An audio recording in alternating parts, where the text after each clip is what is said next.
Am I the a-hole for ruining my brother's wedding over a dress? This whole ordeal with my brother and his wife, Holly, is a family saga that still haunts me to this day.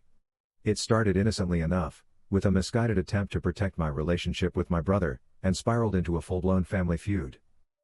My brother and I, separated by a mere 13 months, were inseparable growing up. We were a team, two peas in a pod. We shared secrets, built elaborate forts in the living room, and even attempted to run a lemonade stand, with disastrous results. We were partners in crime, confidants, and best friends. But then came the dreaded teenage years, the hormones raging, and suddenly, every interaction was a potential explosion. The easy camaraderie of childhood was replaced by awkward silences, frequent, explosive arguments, and a growing distance between us. We still loved each other, but the bond that had defined our childhood felt fragile, almost broken. To try and avoid any romantic entanglements with the same people, we made a pact: no dating each other's friends. It seemed like a sensible solution, a way to minimize potential conflicts. It worked. For about a year. Then, my brother waltzed in with my best friend, Sarah, announcing their relationship to our parents. I was initially furious. Sarah was my confidant, my shoulder to cry on, my partner in crime. The thought of her being romantically involved with my brother felt like a betrayal, a violation of the unspoken code of our friendship. I stormed off, convinced that my brother had deliberately chosen Sarah to hurt me. However, my anger subsided quickly. Sarah was amazing. She was kind, funny, and genuinely adored my brother. They were a fantastic couple, their laughter echoing through our house, their easy banter a constant source of amusement. Watching them together, I realized my initial anger was unfounded. Sarah and I became closer than ever, practically sisters. We spent hours gossiping, sharing clothes, and offering each other unwavering support. Sarah was the sister I never had. Their happiness was short-lived. After 4 blissful years, my brother abruptly ended things with Sarah. He offered no explanation, leaving her completely in the dark. The news hit Sarah like a wrecking ball, leaving her heartbroken and confused. I was devastated for her, witnessing her pain firsthand. My brother, meanwhile, remained stubbornly silent, offering no apologies, no explanations, no closure. 2 months later, they were back together, but something had shifted. The playful nicknames were gone, replaced by a more subdued affection. The grand romantic gestures disappeared, replaced by a quieter, more subdued form of intimacy. It was odd, unsettling even, but not my business. Then came Holly. My brother went on a summer vacation with his friends, while Sarah went on her own girls' trip. Upon his return, he introduced Holly as a friend he'd met on vacation. I didn't think much of it at first. But then, he broke up with Sarah 3 days later. And then, almost immediately, Holly started appearing in his life. Suspicion gnawed at me. Did they hook up on vacation? The timing was too coincidental, too suspicious. My suspicions were confirmed a month later at a bar, where their drunken ramblings revealed that their friendship had blossomed into something more the very day they met. They had cheated on Sarah. I was furious, but unsure of what to do. Telling Sarah would only add to her pain, and I didn't want to be the bearer of bad news. I also worried about the potential fallout with my brother. He was already distant, and I feared that confronting him would further damage our already fragile relationship. So, I kept it to myself, the secret a heavy weight on my conscience. 2 years later, they were engaged.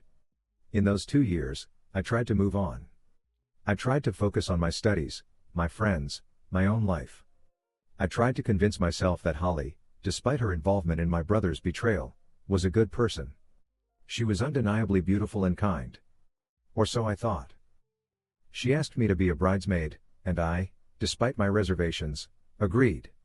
I wanted to believe that she had changed, that she and my brother were truly happy.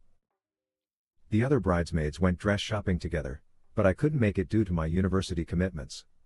They sent me pictures, and Holly's choice, along with the bridesmaids' dresses, was stunning. She even offered to go dress shopping with me, which I thought was a sweet gesture. We went to a dress store, and it was actually fun. She envisioned the bridesmaids in a deep emerald green, so we tried on a few options. I have a larger chest than most women, and I'm quite self-conscious about it. I prefer styles that don't draw too much attention to that area. I showed Holly a few dresses that I liked, but she insisted I try on her favorite. The dress was gorgeous, the emerald green fabric shimmering in the light. But it clung to my curves, accentuating my chest significantly. I expressed my reservations to Holly, explaining my discomfort. "I don't know," I said, twirling in front of the mirror. "I feel a bit too exposed." She assured me that I looked amazing, that I had to get it. "You're stunning," she declared, her smile bright and enthusiastic. "You'll steal the show."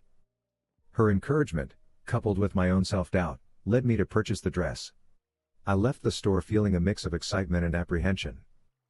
The day of the wedding arrived. I arrived at the bridal suite, feeling a mix of excitement and apprehension.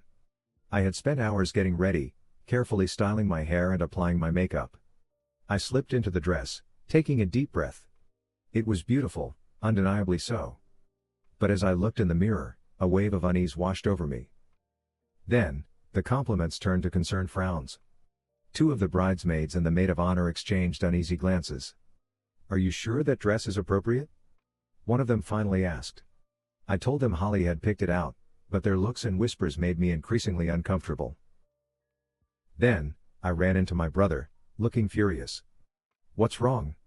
I asked, my heart sinking. And that's when all hell broke loose.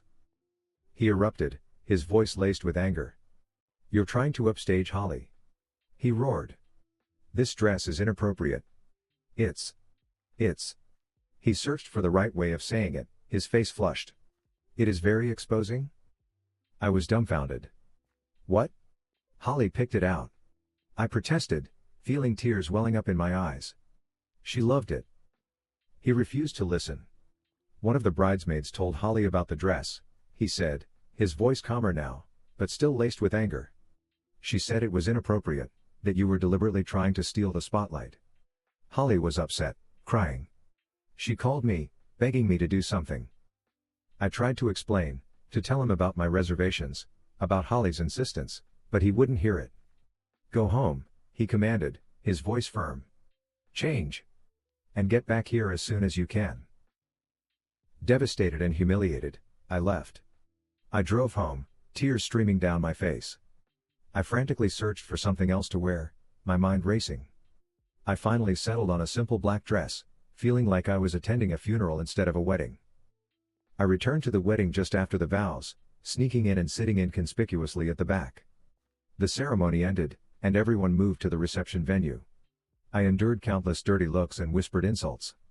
I felt like a leper, ostracized and condemned.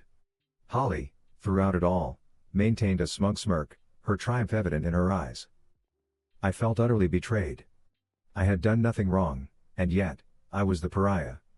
I had trusted Holly, had considered her a friend. I had been blind to her true nature, her hidden cruelty. The aftermath was a blur of strained relationships and whispered accusations. My brother and I barely spoke for months. The rift between us, already fragile, widened into a chasm. I felt like I had lost not only my brother but also a part of myself. Then, their anniversary arrived. Holly posted a video of their wedding vows on Instagram. I had missed the ceremony, so I watched it for the first time. Holly had a sweet segment where she recounted special dates and memories. But something didn't add up. The date of their first kiss, according to Holly, was only one day after they met. The realization hit me like a thunderbolt. She had accidentally confessed to kissing my brother while he was still with Sarah. I didn't confront them immediately. I waited for the next family dinner at my parents' house.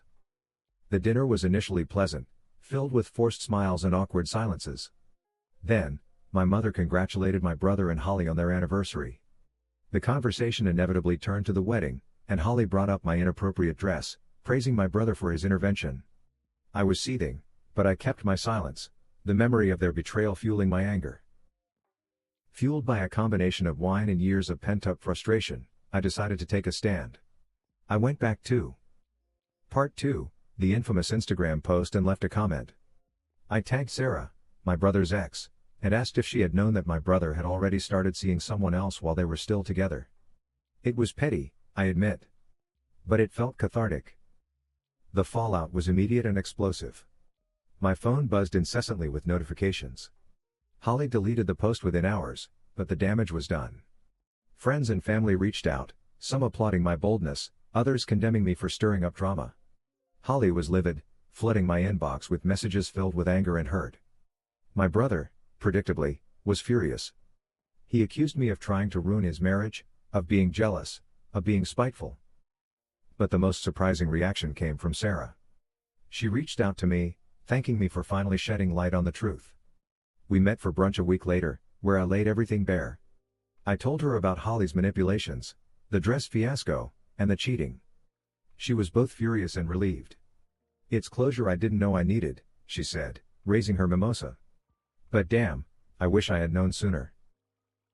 That brunch marked the beginning of a renewed friendship with Sarah. She had always been kind and understanding, and now we bonded over shared betrayal. She confessed that her breakup with my brother had been a painful, confusing time in her life, but now she could finally move on, armed with the truth. Meanwhile, my relationship with my brother and Holly reached an all-time low. My mother, ever the peacekeeper, tried to mediate, but her efforts were futile. Holly played the victim, painting me as a vindictive troublemaker. My brother, blinded by his loyalty to his wife, refused to see reason. "You've crossed a line," he told me during a heated phone call. "You've humiliated us." "Humiliated you?" I shot back. "You humiliated me at your wedding. You've been lying to everyone, and I'm the one crossing lines?" We hung up without resolving anything. The rift between us grew wider, and I resigned myself to the reality that our relationship might never recover. Months passed, and life continued. I focused on my studies, my friends, and my budding friendship with Sarah. Holly and my brother carried on with their lives, their marriage seemingly unaffected by the drama. But the family dinners became increasingly tense. My mother's attempts at reconciliation were met with resistance from all sides. The once close-knit family dynamic was now fractured, and the blame was placed squarely on my shoulders. But then, something unexpected happened. Holly's facade began to crack. At a family barbecue, she let slip a comment about how exhausting it was to keep up appearances. It was a rare moment of vulnerability, and I couldn't help but wonder if the weight of her lies was finally catching up to her. My brother, too, seemed more subdued, his usual bravado replaced by a quiet tension. The turning point came during a family vacation. My parents, desperate to mend the fractured relationships, organized a weekend getaway to a cabin in the mountains. Reluctantly, we all agreed to go. The first night was uneventful, filled with polite small talk and forced smiles. But on the second night, after a few glasses of wine, Holly finally broke down. "I can't do this anymore," she confessed, tears streaming down her face. "I've been carrying this guilt for years, and it's eating me alive." The room fell silent as she continued. "I knew what I was doing when I picked that dress for you," she admitted, looking directly at me. "I wanted you to feel uncomfortable. I wanted you to look bad.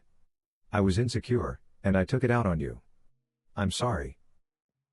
Her confession was met with stunned silence. My brother, sitting beside her, looked as though he had been punched in the gut.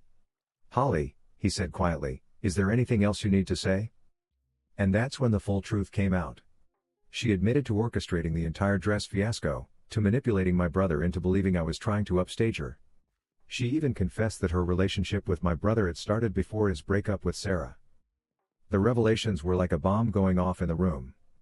My parents were devastated, my brother was furious, and Holly was inconsolable. "I don't expect forgiveness," she said, her voice trembling. "I just needed to tell the truth." In the days that followed, my brother and I had a long, emotional conversation. He apologized for not believing me, for letting Holly's insecurities drive a wedge between us. "I've been blind," he admitted. "And I've hurt you. I'm sorry. Our relationship isn't perfect.